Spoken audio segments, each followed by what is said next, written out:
Lupa like, subscribe, dan share ya. Ya, oke.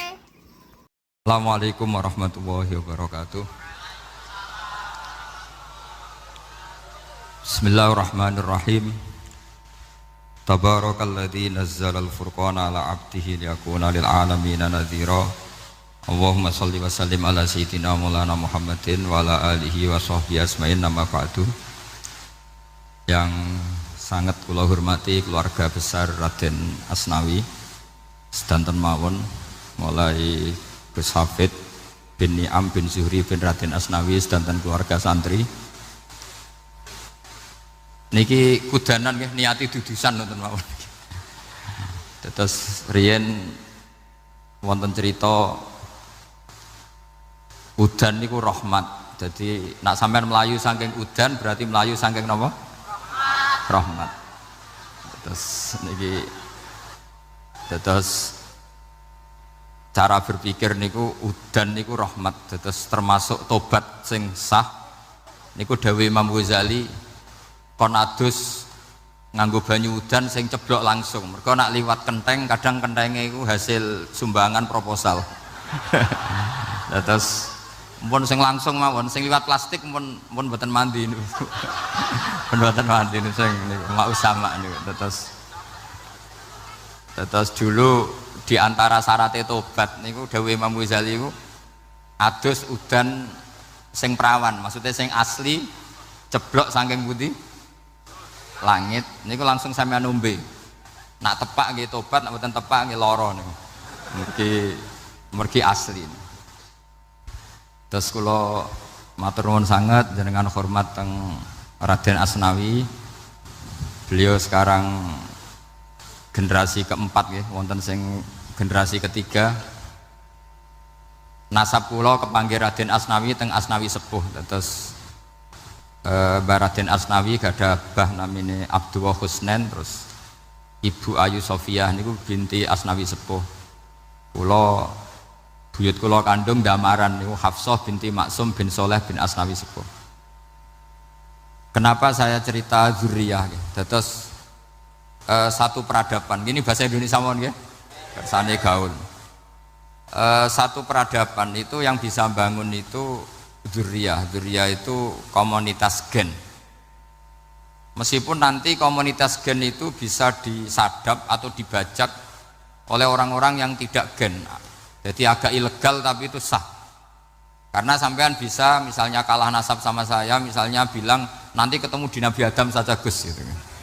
Nanti pasti kita ketemu di siapa? Nabi Adam. Terus kedua, kekalahan nasab itu udah abadi, karena nanti setelah jenengan ditanya di kuburan, bapak kamu siapa? Itu disuruh jawab Nabi siapa? Ibrahim. Terus kekalahan nasab sampean nanti berakhir di kuburan, karena nanti dijawab siapa bapak kamu, disuruh jawab siapa? Nabi Ibrahim. Jadi yang punya bapak Karmen apa itu sudah selesai, sudah nggak dipakai lagi. Nanti pakai siapa? Nabi siapa? Ibrahim. Nah, kenapa saya cerita bahwa nasab gen itu akan disatukan oleh satu visi ilmiah yang objektif.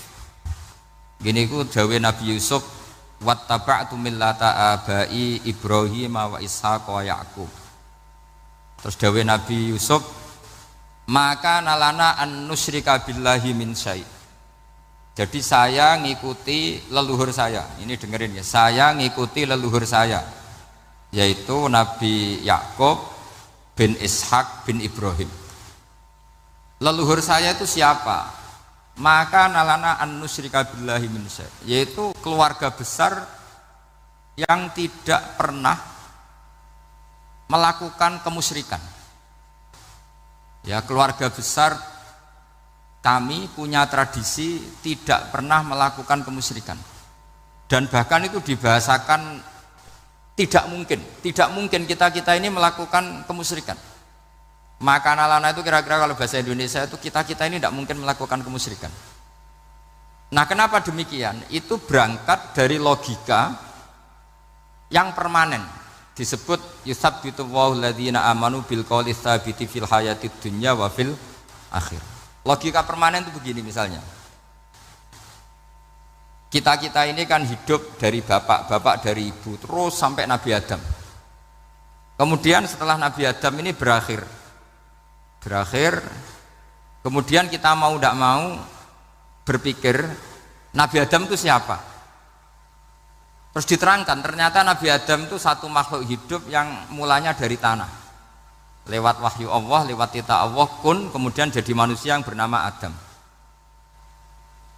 Sebelum Adam ada bumi, ada langit, ada cakrawala, macam-macam. Kemudian itu kita rumuskan lagi, asal usulnya adalah tidak ada, adamiyun makhdun. Akhirnya kita tahu bahwa alam raya ini diwujudkan setelah dari tidak ada. Nah tentu terus kita berpikir, dari tidak ada menjadi ada itu pasti penyebabnya adalah sesuatu yang ada. Nah yang ada itu disebut wajibil wujud. Karena wajibil wujud ini wujud sendiri, nggak ada saingannya. Karena Allahu wala syai'amahu, Allah ada dan tidak ada pesaingnya. Maka kita ini berpikir nggak mungkin ada kekuatan manapun yang menyamai Allah. Sehingga nggak ada Yesus mungkin menyamai Allah, nggak ada Fir'aun, nggak ada Lata, nggak ada Uzza. Makanya disebut maka nalana an nusyrika billahi min syai'. Kita ini tidak mungkin melakukan kemusyrikan. Sama nggak usah tanya saya, Gus, tapi orang menjadi musyrik itu kan mungkin. Jawabannya itu tetap nggak mungkin. Kemusyrikan itu satu teori yang nggak mungkin. Tapi kalau orang musyrik itu mungkin. Memang akan dilibat. Tapi karena kita kenal Raden Asnawi itu dari sisi ilmiah, saya punya banyak kitab beliau. Mungkin saya termasuk pernah dulu yang membawa kitab beliau banyak ke Korea. Saya itu beli pesolatan tuh bukan 1-2 sampai 2 kerdus, 3 kerdus. Itu mulai dulu, mulai saya ngiai sampai sekarang. Tak bawa ke Sragen, ke Solo 3, termasuk tak bawa ke Korea. Jadi mungkin ya ini GR saya ngaji di sini itu barokahnya jualan pesolatan. Tapi bukan jualan yang cari laba enggak, karena tak gratiskan, tapi itu dagang akhirat lah kira-kira gitu. Jadi kalau saya masuk neraka kita era pantas, bakul pesolatan kok masuk neraka gitu, kayak itu nggak pantas itu. Karena saya termasuk orang ya yang cara berpikir itu optimis. Dulu di sini ada orang alim alama namanya Raden Asnawi. Terus kemudian sejarah agak berpolemik, ada yang mengatakan beliau itu muridnya Syekh Nawawi, ada yang mengatakan tidak. Apapun itu yang saya yakini adalah beliau ya saling istifadah lah, saling bermanfaat bagi Syekh Nawawi Banten. Saya punya catatan sejarah banyak tentang Raden Asnawi karena guru-guru kita itu akan ketemu di Syekh Nawawi Banten. Yaitu kita tahu misalnya saya ngaji Mbah Mun ngaji Mbah Zubair misalnya ngaji Syekh Fakih Mas Kumambang, ngaji Mbah Mahfud, terus ngaji Sayyid Abi Bakar Sato, terus ngaji Sayyid Zaini Dahlan. Kalau keluarga sini mungkin misalnya Gus Hafid, Mbah Niam, Mbah Zuhri, terus Raden Asnawi. Raden Asnawi kita tahu nikah dari istri mudanya Syekh Nawawi, yaitu Nyai Hamdana. Saya sering diceritani Mbah Mun, terus Nyai Hamdana punya anak yang namanya Zuhriyah dari Syekh Nawawi. Kemudian setelah dinikahi Raden Asnawi punya anak namanya Zuhri, Minan, Niam, terus sampai ke Gus Hafid itu, Hafid bin Niam. Kenapa saya cerita ini? Karena kealiman itu adalah sesuatu yang dibanggakan Allah. Imam Amudi itu ulama ahli matematika. Jadi ada ulama itu ahli matematika. Dia nggak pernah ngajarkan pesolatan, zakat, sholat, tapi dia ngajar matematika. Kemudian dari matematika itu beliau menjadi ahli tauhid.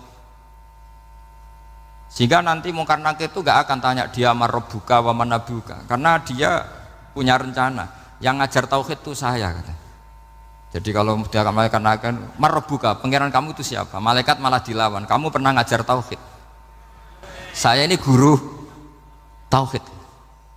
Singkat cerita, saking keramatnya Imam Amudi, kata Allah, ya Amudi, presentasikan ilmu tauhid yang lewat jalur matematika ke semua malaikat saya. Semua malaikat saya tahu cara berpikir matematis. Karena malaikat itu imannya itu iman mauhibah, karena dia malaikat Ya iman karena tahu neraka, tahu surga, terus dia iman. Kalau kita enggak, kita iman tuh pakai logika, jadi lebih keren. Loh betul. Malaikat itu ketika bangga, ya Allah, apa ada orang yang imannya di atas kita? Jawabnya Allah ada. Siapa? Ya orang-orang kudus, kata Allah. Kira-kira gitu. Kenapa? Ya betul. Karena kamu iman saya itu wajar, kamu tahu saya, tapi mereka nggak tahu saya tapi iman. Kenapa bisa iman ya Allah? Karena mereka punya logika, punya akal. Akhirnya Imam Mamudi disuruh sama Allah presentasikan logika tauhid kamu lewat jalur matematika. Malaikat disuruh dengerin semua, isma'u ya malaikati, ini mimpinya wali. Terus Imam Mamudi mulai mengajarkan nisbatul isnaini ilal wahid wa nisbatus salasa wal arba'ah ila ma la nihayatalah niku binisbatin wahidah, yaitu far'un minal asli wa huwa al wahid. Mbok angka sebanyak apapun 2, 3, 4 sampai 1 miliar itu nisbatnya ke angka 1 adalah nisbatul far'i ilal asli, semuanya berasal dari 1. Maka hadhil awalim atau hadal alam ila ma la nihayatalahu, tetap semuanya ini cabang dari 1, yaitu wujud dari 1, yaitu Allah Subhanahu wa ta'ala. Sehingga semenjak itu ditiru sekian ulama, akhirnya malaikatnya mantuk karena kepastian kalau Allah satu yang diyakini malaikat itu sepasti logika yang dibangun orang-orang manusia ini, padahal tidak ngerti Allah Subhanahu wa ta'ala karena pakai akal. Sehingga di pondok itu orang harus ngerti mantek.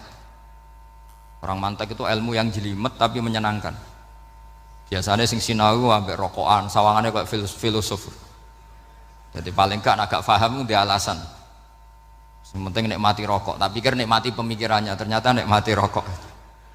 Kayak kemarin saya datang ke resepsinya Gus Agil, saya itu tertawa terus karena dengerin Habib Mutahar. Saya membaca bahayanya rokok, setelah tahu bahayanya saya berhenti membaca. Tak pikir itu kan setelah tahu bahayanya saya berhenti merokok, ternyata enggak. Saya baca bahayanya apa? Merokok. Setelah saya baca, maka saya berhenti membaca, gitu. Bukan berhenti merokok. Itu ilmu kelas tinggi seperti itu harus mantap. Pernah beliau ditegur dokter, Beb, kalau rokok terus nanti mati. Tenang saja, saya masih bawa korek. Dikira itu kan orangnya yang mati, ternyata beliau enteng saja. Santai aja dok, saya masih bawa korek. Jadi saya bukan nyarankan santri rokok, tapi orang rokok itu memang punya logikanya sendiri. Kalau Banafek Hajen itu masih pernah bahas saya juga, karena Banafek juga turunan Mbah Mutamakin. Hak, rokok itu haram tau ora? Nak cara kula darani haram sebuti bah. Lah iya, nak haram ya bener aku. Mulane tak obong, barang haram ngapike diobong. Jadi saya sama orang-orang sepuh itu tidak pernah menang. Jadi apa ya? Mereka itu orang yang sudah lama gimana ya, mau dikatakan bulat itu ya, tapi memang nggak pernah kalah mereka. Ada satu kiai masih misananya Banafek, ini rokok 2 katanya. Bagi yang nggak ngerokok berarti membiarkan 2 haram masih. Bagi yang merokok berarti mengurangi haram. Kalah lagi saya. Jadi saya tuh pernah dibully 2 mbah saya, karena 2 mbah saya ini rokok semua. Akhirnya saya sing nom ngalah gitu, karena saya tidak mungkin bilang sing waras ngalah karena kalah sepuh gitu. Jadi ya sudah, mau tidak mau harus bilang sing nom kalah. Tapi yang penting itu kita mendengar. Jadi ternyata sepinter-pinternya kita itu mesti kalah pinter sama yang sepuh-sepuh itu. Jadi kalau tahu bahayanya rokok lewat membaca ya harus berhenti merokok. Berhenti membaca katanya. Nah malaikat ini cerita lagi malaikat.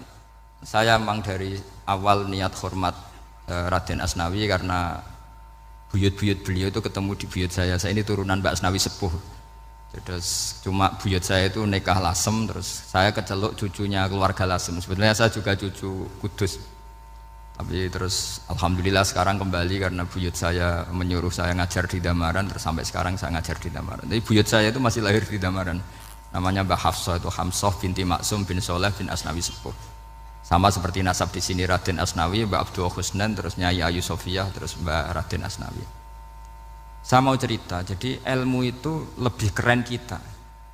Sehingga Rasulullah SAW pernah ngendikan, saya ini rindu sekali li ikhwani, kata Nabi itu ikhwani. Kata sahabat bilang, alasna ikhwanaka ya Rasulullah, bukankah kita ini saudara kamu, saudara engkau ya Rasulullah?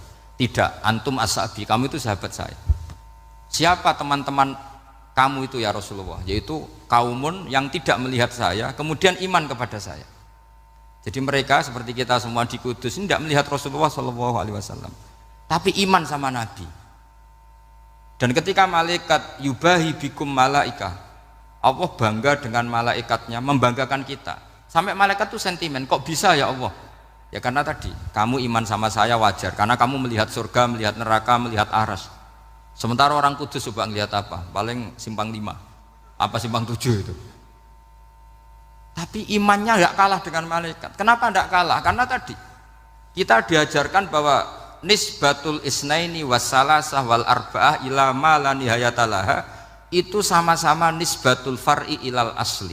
Tetap yang asli adalah angka 1. Jadi nggak mungkin aslu hadhil asya nggak dari Allah itu, nggak mungkin. Tetap dari zat yang satu. Kemudian tentu ini bukan nisbatul walad ilal walid, anak ke bapak tentu enggak. Tapi nisbatul khaliq sama makhluk. Tapi apapun itu pasti satu.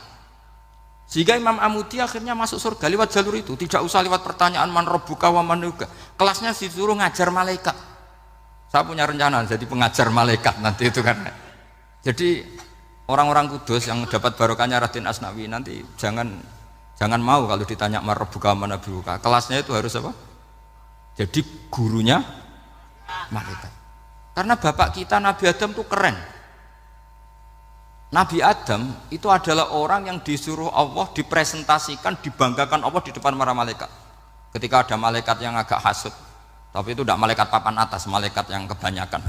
Itu kan agak gak terima Nabi Adam jadi apa? Khalifah. Sampai malaikat ini usul ataj'alu fiha mayufsidu fiha wasfikut. Makanya kalau saya protes sama malaikat itu malaikat yang ini, bukan Jibril sama Israel. Kalau protes Israel bahaya. Bisa dihabisin. Saya pernah ditanya seorang kiai, Gus jenengan gojlok malaikat kok berani? Ya karena malaikat yang jenis ini pernah gojlok Nabi siapa? Adam. Nggak percaya kalau Nabi Adam itu layak mimpin, sampai protes ataj'alu fiha may yufsidu fiha wasfikut dima. Tapi apa yang terjadi? Allah mengajarkan satu ilmu di Nabi Adam, kemudian disuruh meresentasikan. Qala ya Adamu ambihum bi asmaihim. Adam, coba kamu presentasikan ilmu kamu. Setelah Nabi Adam fasih mempresentasikan ilmu, kata Allah, kamu bisa enggak sepinter Nabi Adam? Enggak bisa ya Allah. Makanya sudah saya bilang ini a'lamu malah. Saya lebih tahu siapa yang layak mimpin. Jadi layak mimpin itu pertama harus kuwatul ilm. Ilmunya itu harus kuat. Nanti saya akan cerita hubungannya Raden Asnawi dengan Syekh Nawawi. Apa itu hubungan teman, apa murid guru, itu memang masih jadi polemik sampai sekarang. Kalau saya ya keyakinan saling istifadah. Ini bahasa netral, tidak murid guru tapi saling apa? Istifadah. Kata Syekh Nawawi dalam tafsir Munir itu, ilmu itu nomor 1. Sehingga beliau setiap ada ayat fa inna hisballahi humul ghalibun, beliau pasti menafsiri bil hujjah wal barohin la bisaulah. Saya masih ingat betul takbirnya, memang saya hafalkan. Tapi bukan untuk modal pidato, mboten. Modal sebagai wong alim. Kalau pidato gampang. Pidato itu semua orang bisa. Kalau jadi orang alim itu tidak gampang. Lebih susah lagi wong alim buat pidato. Itu kalau nggak pernah mbah saya tidak mau.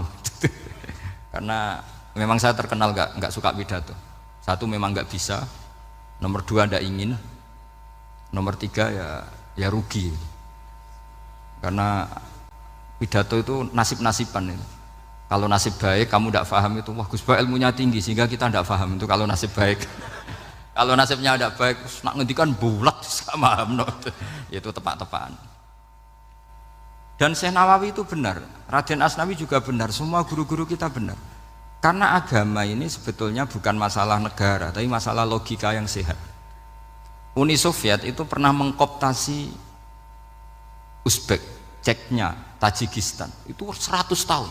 Orang dipaksa ateis.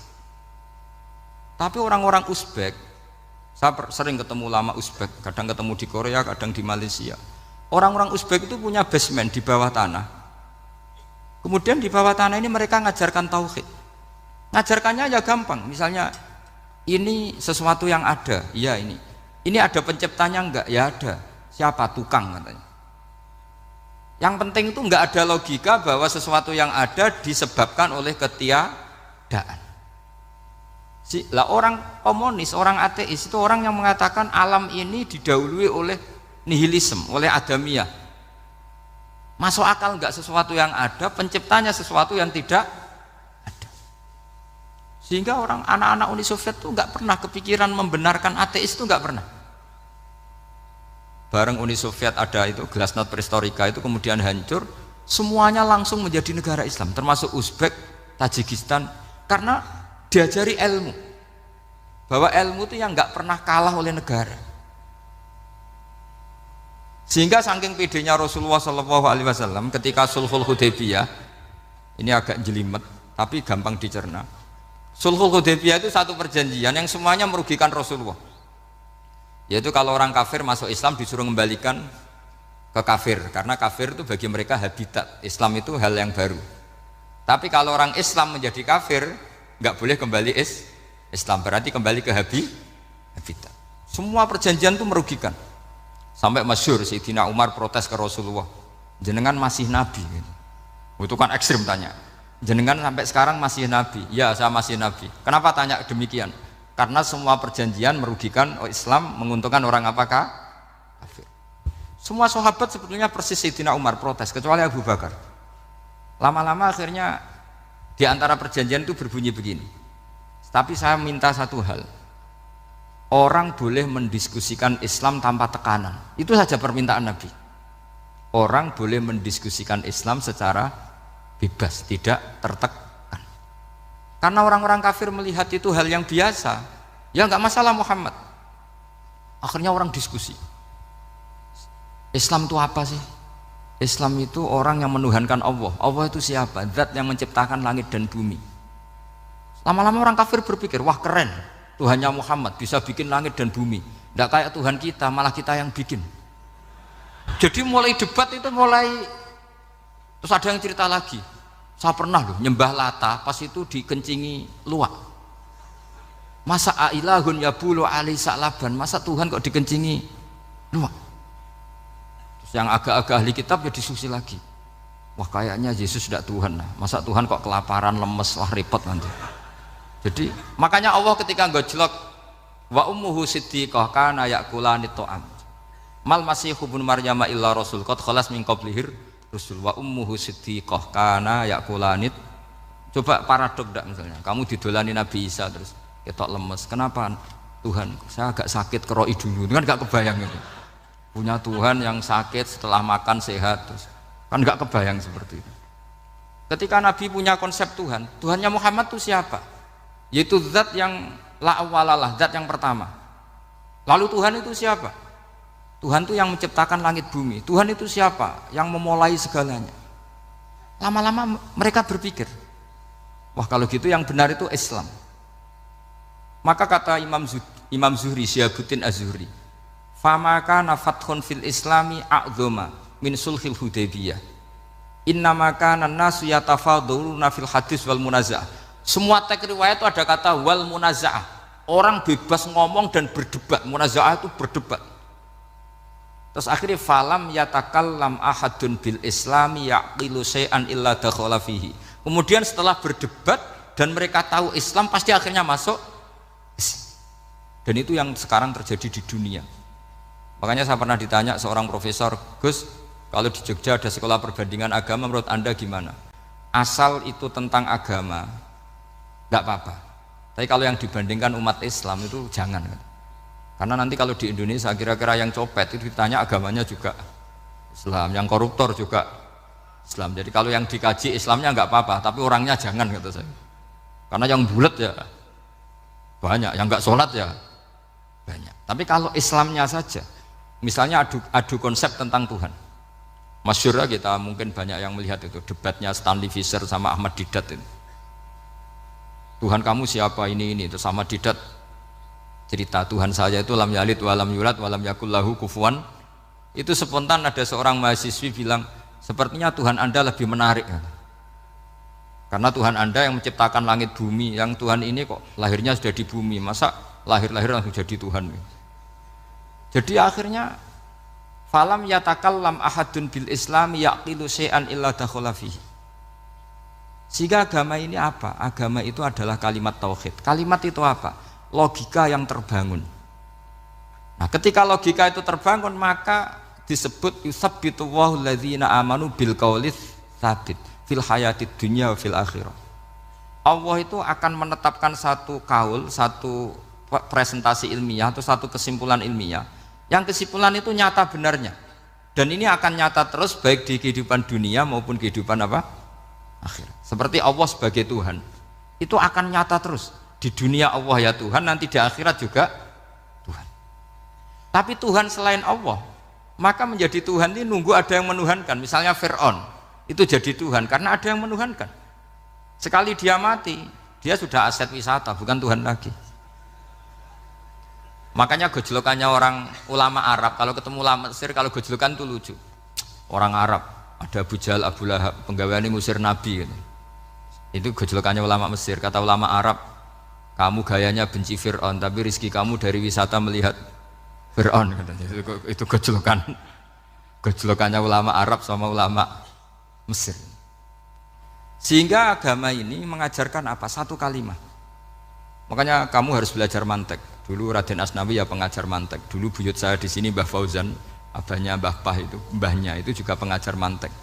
Karena di antara yang diceritakan Allah itu wa ja'alaha kalimatam baqiyatan fi aqibih. Tugas utama Nabi Ibrahim adalah menjadikan satu logika. Kalimah itu logika, itu menjadi logika yang abadi, baqiyah itu abadi. Fi aqibi di anak turunnya Nabi Ibrahim. Misalnya begini, saya beri contoh ya. Misalnya saya mengatakan teh ini hitam, itu menjadi kalimah karena diucapkan. Tapi tidak menunjuk hakikat karena tehnya berwarna apa? Kuning. Sehingga Quran kalau menyalahkan orang kafir itu ngendikannya kaburas kalimatan takhruju min afwahihim. Omongannya orang kafir itu menjadi kalimat karena diucapkan dari mulutnya. Kenapa menjadi kalimat? Karena diucapkan tapi tidak menunjuk hakikat. Seperti orang mengatakan 2 ditambah 2 itu 10. Itu kalimat, tapi kalimat yang salah karena tidak menunjuk hakikat. Seperti orang kafir mengatakan Tuhan itu 3. Itu kalimat karena diucapkan tapi tidak menunjuk hakikat. Tapi ketika seseorang mengatakan Allah itu Tuhan, Tuhan itu satu, itu disebut kalimatu haqqin 'alaiha nahya wa 'alaiha namut. Temriki tahlilane wa 'alaiha napa wa biha. Wa 'alaiha napa wa biha temriki. Wa 'alaiha ya ada yang tahlilan wa biha, itu enggak tahu sanadnya dari mana. Pokoknya ada yang wa 'alaiha, ada yang biha. Kenapa dikatakan kalimat tauhid? Karena kalimat yang dari kesimpulan berpikir. Dan agama ini dibawa Nabi Ibrahim itu untuk membawa kalimat tauhid. Ciri utama kalimat tadi, kamu yakin seyakin-yakinnya bahwa nisbatul snaini wassalasah wal arba'ah ila ma la nihayata laha itu kanisbatis snaini ilal wahid, yaitu semuanya far'un minal asli. Aslinya adalah wahid. Sehingga di kitab, saya pernah ngaji Mbah Mun, namanya kitab Al-Husunul Hamidiyah. Itu dikarang oleh ulama-ulama sekarang, itu diajarkan di MGS. Ini mbah-mbahnya Gus Akil pendirinya madrasah MGS. Itu ada gambarnya di situ. Di situ ada gambar piramida, ada gambar hewan, ada gambar pohon. Kata yang ngarang, gambar sedetail ini, sejelimet ini dimulai dari nuqtah wahidah.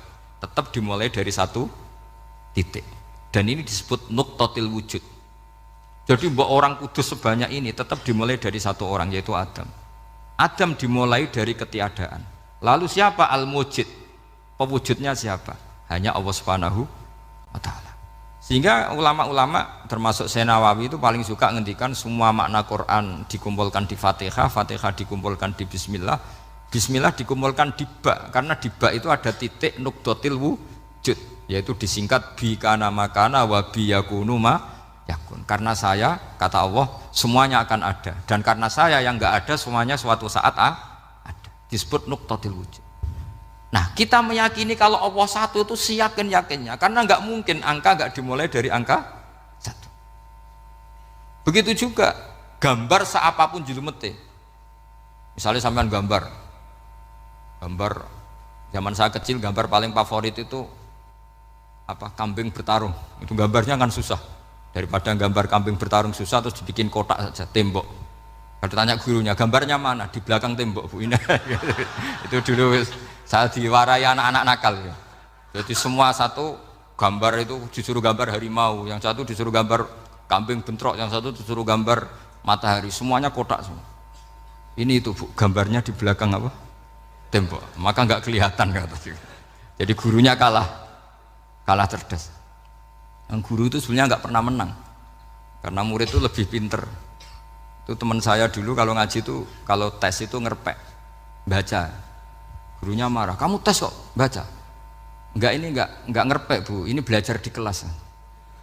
Katanya belajar kapan saja di mana saja. Ajo.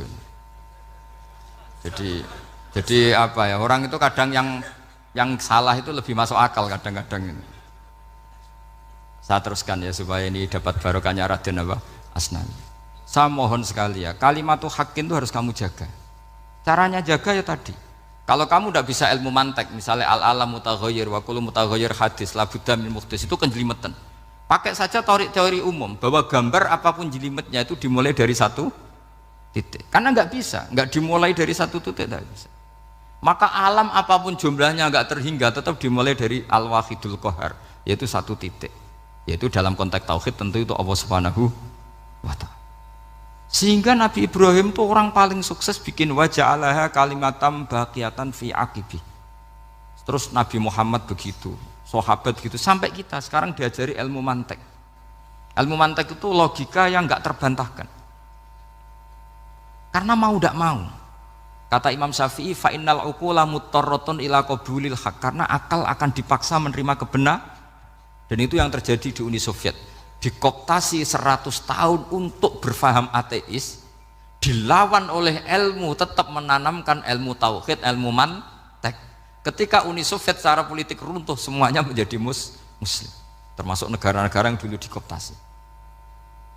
Maka kamu tidak usah kecil hati di Indonesia, apapun rusaknya negara ini, asal kita cara bertauhid benar, insya Allah tetap meninggal husnul khotimah. Karena sudah janjinya Allah, yusabbitu walladzina amanu bil qaulits tsabit. Sing jelas itu nomor satu tuh al qaulits tsabit. Memang itu logika yang masuk akal. Jadi jangan kira semua orang ditanya marabbuka, enggak. Banyak ulama yang enggak ditanya. Masyhur itu dalam cerita keramat-keramat. Ada guru tauhid ngajarin tauhid. Setelah ditanya mungkar nakir, Imam Malik datang. Kamu nanya ini, man rabbuka man nabiyuka, kamu tahu ini guru Umul Barohin yang tukang ngaji tauhid. Guru tauhid kok ditanya apa? Tauhid. Malaikatnya enggak jadi tanya. Dan saya percaya cerita-cerita seperti itu karena secara umum itu ala inna auliya Allahi la khaufun alaihim walahum yahzanun lahumul busyra fil hayatid dunya wa fil akhirah. Artinya kalau wali itu kok ditanya mungkar nakir berarti ngalami ketakutan. Karena di situ kan digambarkan mungkar nakir itu sewangar, bawa godam. Kalau yang tanya nggak bisa dipukul sampai ajur sak walang-walang. Pokoknya ceritanya kan seru seperti itu. Udah itu kalau betul begitu terus ayat la khaufun alaihim walahum yahzanun kayak apa? Makanya dalam kitab Nashihul Ibad itu ada cerita ini. Sampean boleh nggak sependapat dengan saya, tapi semoga nasib sampean nanti digebuki malaikat. Karena orang itu akan mengalami seperti yang dirasakan. Ana indadzoni abdibi, saya tidak bayangkan akan ngalami itu.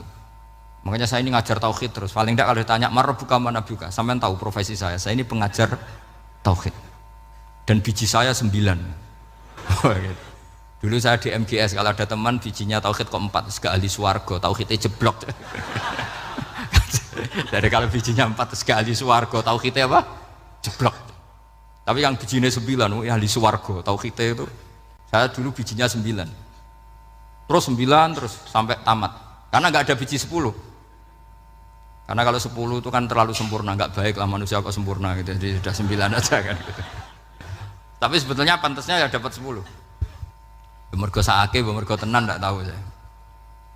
Di Nashihul Ibad itu ada cerita gini dan saya percaya itu. Di sarahnya itu. Juga di sarah apa itu yang disarahi Syekh Nawawi itu. Pokoknya saya kalau ingat Raden Asnawi pasti ingat Syekh Nawawi. Saya tidak memastikan apa murid guru apa saling istifadah, yang jelas itu teman dekat, teman fil ilm. Sayyidina Ali itu pernah minta kasaf sama Allah. Saya percaya tidak semua orang alami marabbuka ditanya itu. Ya Allah, saya minta kasyaf. Kasyaf itu ngerti alam gaib.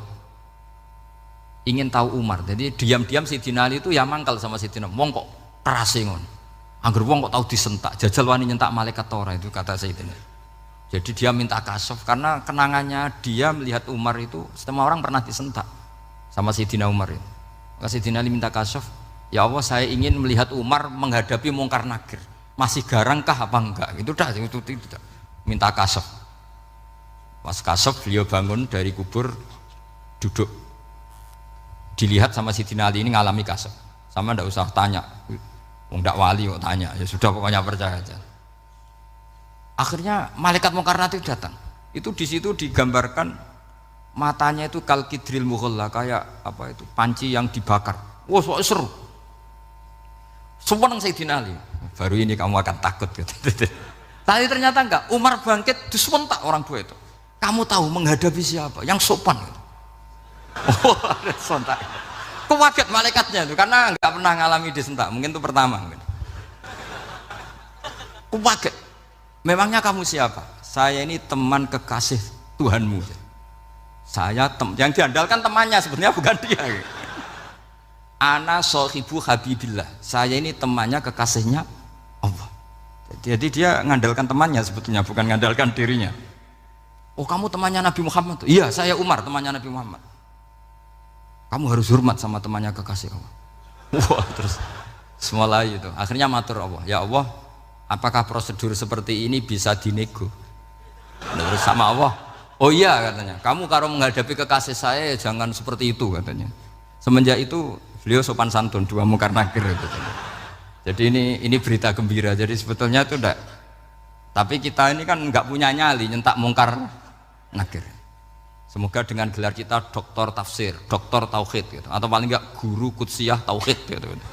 Atau siswa terbaik dalam materi tauhid. Itu harus kamu bawa status. Jadi sehingga nanti ini saya ranking 1 tauhid, masa masih ditanya marbuka waman nabiuka. Dan itu menurut saya sah.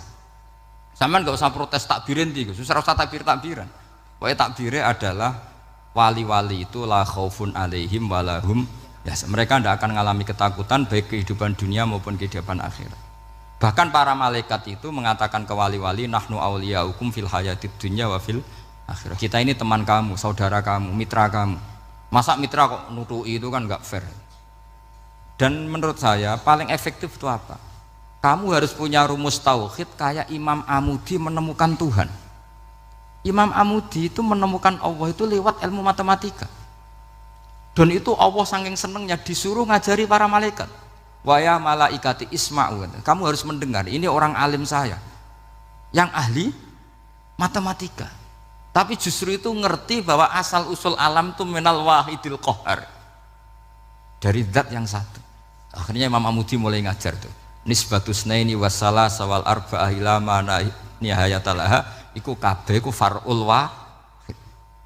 Akhirnya malaikat mantuk-mantuk. Nah, iman seperti itu akan setingkat keyakinannya dan keakurasiannya sama dengan imannya para malaikat. Makanya Nabi ngendikan tubaliman amanabi walam yaroni. Sebagian riwayat disebut sab amarot. Nabi ngendikan sampai 7 kali. Benar-benar keren orang yang tidak melihat saya kemudian iman kepada apa yang bisa menemukan itu? Hanya akal. Misalnya contoh paling gampang ya yang dialami para ulama. Ya saya ulang lagi, yang dialami para ulama ketika menemukan ilmu ya yang menjadikan mereka mahabbah Rasulullah Shallallahu Alaihi Wasallam. Nabi itu paling suka itu sholat. Nabi itu paling senang sama sholat. Wa qurratu aini fi sholat. Terus beliau ngendikan as-sholatu imaduddin. Terus beliau kalau muji sholat itu sundul langit. Sampai beliau kalau banyak masalah itu bilang ke Bilal, arihna ya Bilal, saya kasih istirahat. Itu maknanya mau sholat. Semuanya sholat. Pertanyaannya adalah, apakah mungkin seorang raja yang ambisi jadi raja, kemudian yang dikampanyakan adalah orang supaya sholat? Tentu kalau Nabi seorang raja, beliau akan kampanye gimana? Narik upeti kayak apa, narik pajak kayak apa, biar Nabi kaya. Enggak. Nabi itu paling tersiksa kalau orang tidak sholat, tersiksa kalau orang tidak sujud. Loh, kalau beliau seorang raja, ngapain mempopulerkan sholat? Maka makna sholat imaduddin adalah Sholat itu tiang agama. Maknanya tiang agama, kamu akan tahu betul kalau dia seorang nabi. Karena apa? Yang diajarkan adalah sholat. Lu coba untungnya apa bagi Nabi Muhammad ketika umat Islam sholat? Kan tidak ada untungnya sama sekali. Justru itu kelihatan kalau dakwah beliau itu dakwatul haq, mengajak kebenaran. Lho wong kok kampanyane kon sholat, mestinya nak kepengen sugih kan kon bayar pajak, upeti. Tapi enggak, Nabi itu ngajarkan apa? Orang supaya sholat. Dan ini diimplementasikan sama Raden Asnawi. Beliau ngarang pesolatan. Orang sealim itu yang dikarang pesolatan. Makanya saya tuh kagum. Saya saksinya banyak. Tanya murid-murid saya kalau beli pesolatan saya kerdus, saya kirim ke Korea, terus ke pedalaman-pedalaman itu. Karena saya butuh pesolatan, bahwa orientasi kita itu sholat. Sehingga wali-wali itu dulu, saya berkali-kali cerita kalau ngaji, wali-wali dulu itu kalau ditawarin Allah masuk surga itu tanyanya satu, ya Allah di surga ada sholat enggak? Kalau enggak ada saya enggak mau. Kalau sampean pasti enggak tanya gitu, pasti itu sudah ada. Sampean malah gini, enak mlebu swarga ora usah sholat mesti gitu. Sudah, jadi sudah lama sekali nganggap sholat itu problem. Dan itu berat masuk surga kalau begitu terus, itu berat. Itu pertanyaannya gitu. Karena alam rohani kita, saya ulang lagi, alam rohani kita itu tidak kebayang kalau kita hanya nyuwun sewu nikmati secara seksual, secara biologis. Makanya ada ulama ditanya, kenapa sholat itu lebih indah ketimbang nikmatal wiqo misalnya, nikmatnya hubungan biologis. Jawabnya ulama itu gini, lucu, jawabannya sederhana. Nikmatnya kamu punya anak itu apa? Jawabnya ulama itu lucu. Kalau sakit dia sembuh, kalau hilang dia datang. Saya ulang lagi ya, kalau sakit dia sembuh, kalau hilang dia datang. Sekarang orang tua yang punya anak sakit koma di UGD atau di emergency, itu senangnya tuh mengalahkan kesenangan apa saja. Kira-kira orang yang berhubungan intim atau yang hubungan biologis dengan orang yang sedang anaknya sembuh dari koma, senangnya senang mana? Senang yang melihat anaknya sembuh dari koma. Senikmat apapun hubungan biologis, seneng anaknya yang hilang ketemu. Nah kalau anak ketemu saja orang seseneng itu, apalagi kita di surga ketemu zat yang lama kita sembah, yang lama kita rindukan, yang lama kita rindu, kemudian ketemu di surga, maka tidak ada artinya surga tanpa melihat Allah Subhanahu wa Ta'ala. Memang harus dijelaskan secara rohani. Akhirnya orang ngerti bahwa nikmat tertinggi di surga adalah melihat Allah Subhanahu wa Ta'ala. Karena kalau anak-anak muda mungkin protes, ya enggak, ya enak kumpul sama widadari gini-gini. Wah itu kan yang trauma bojone jelek gitu. Wah itu yang bojone jelek mesti kesusu masuk surga karena itu sudah jelek, cerewet, nggak mati-mati kan gitu. Terus dia ingin masuk surga mesti niate welek, mesti pikiran pertama itu kumpul widadari. Tapi ada ulama yang bikin analogi tadi, misalnya istri kamu cantik, kemudian anak kamu sakit, koma. Hubungan dengan istri sama dengar berita anak kamu sembuh, seneng mana? Seneng anak sembuh. Sama anak yang hilang, seneng mana? Anak yang hilang ketemu. Maka terus ulama bisa menjelaskan itu. Kalau orang ketemu anaknya seseneng itu, apalagi ini ketemu Tuhannya yang bertahun-tahun disembah, kemudian tidak pernah melihat. Di surga itu nanti kita melihat Allah Subhanahu. Makanya Allah begitu bangganya mempromosikan surga. Surga itu apa? Surga itu wujuhu yauma idzin nadhirah ila rabbiha nadhirah, yaitu wajah-wajah berseri-seri dan melihat Allah. Itu tanpa dijelaskan seperti ini Anda akan janggal, enaknya di mana? Tapi setelah dijelaskan detail gini oleh ulama, maka kita akan tahu an-ni'matul uzma sing enggak ada perbandingannya adalah nikmat masuk apa? Surga karena melihat Allah Subhanahu wa Ta'ala. Ya jadi saya berkali-kali pokoknya minta sekali, hadil umat harus umat yang rasional, terutama dalam mengemban tauhid. Karena tauhid ini yang disebut kalimah. Sampai Allah mengistilahkan kepada Nabi Ibrahim itu wa ja'alaha kalimatam baqiyatan fi aqibih. Kalimat tauhid adalah kalimat yang akan abadi di anak cucunya Nabi Ibrahim. Baik anak cucu yang karena gen mau anak cucu yang karena sebab, yaitu santri dengan kiai. Dan itu caranya gimana? Umat Islam jangan berhenti belajar mantek. Makanya di MGS, di Qudsiyah, di TBS semua pondok pasti ngajarkan mantek, di Bendan ilmu logika.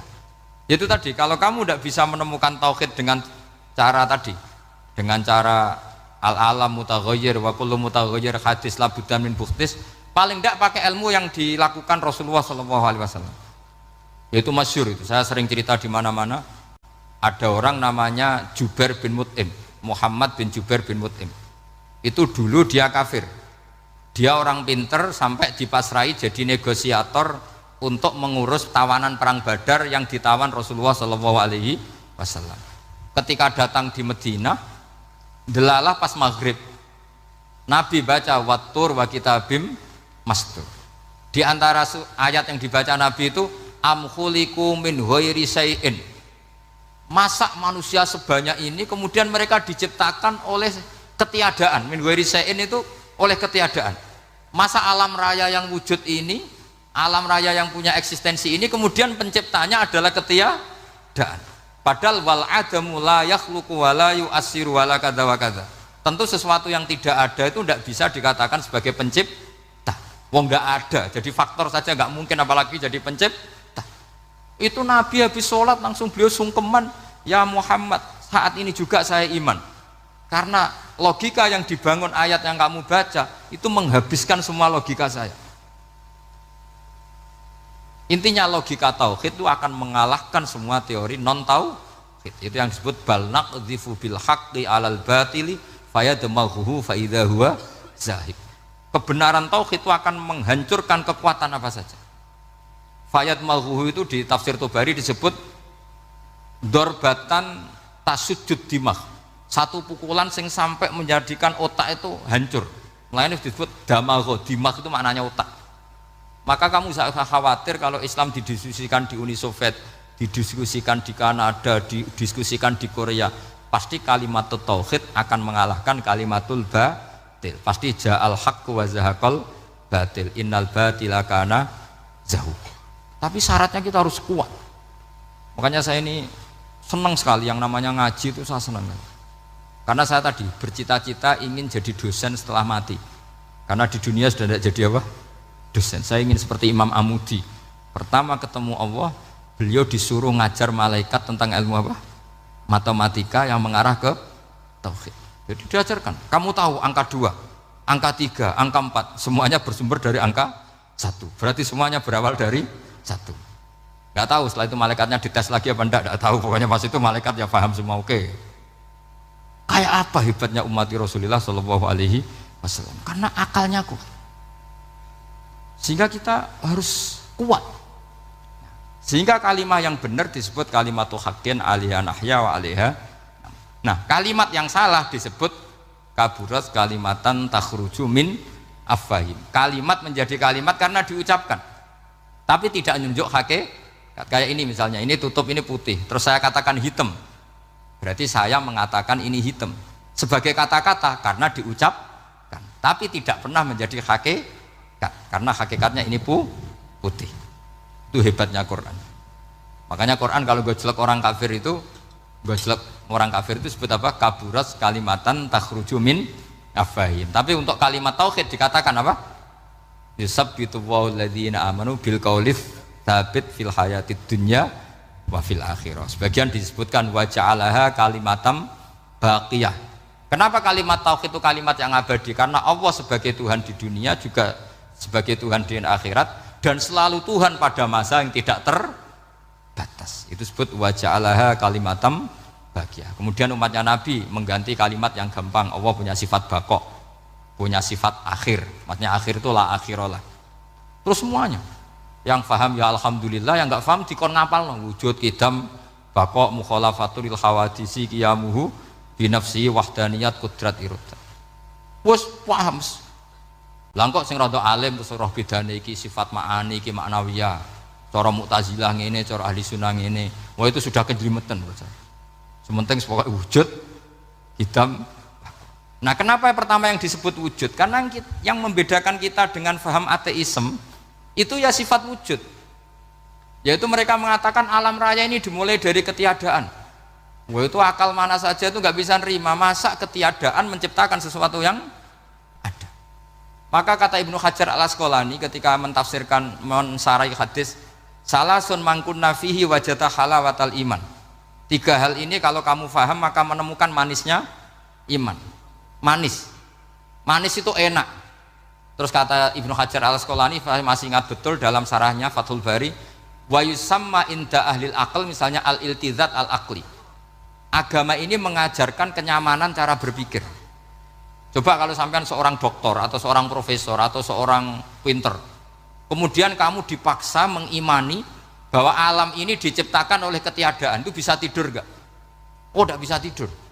Sampean misalnya orang pinter, dididik di kampus atau dididik di pondok, alam ini yang wujud, yang menciptakan itu sesuatu yang tidak wujud, kamu bisa tidur gak kira-kira?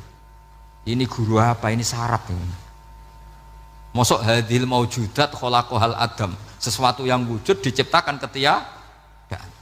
Tapi agama ini membawa sesuatu yang menyenangkan untuk akal, yaitu hadhil maujudat khalaqaha wajibul wujud.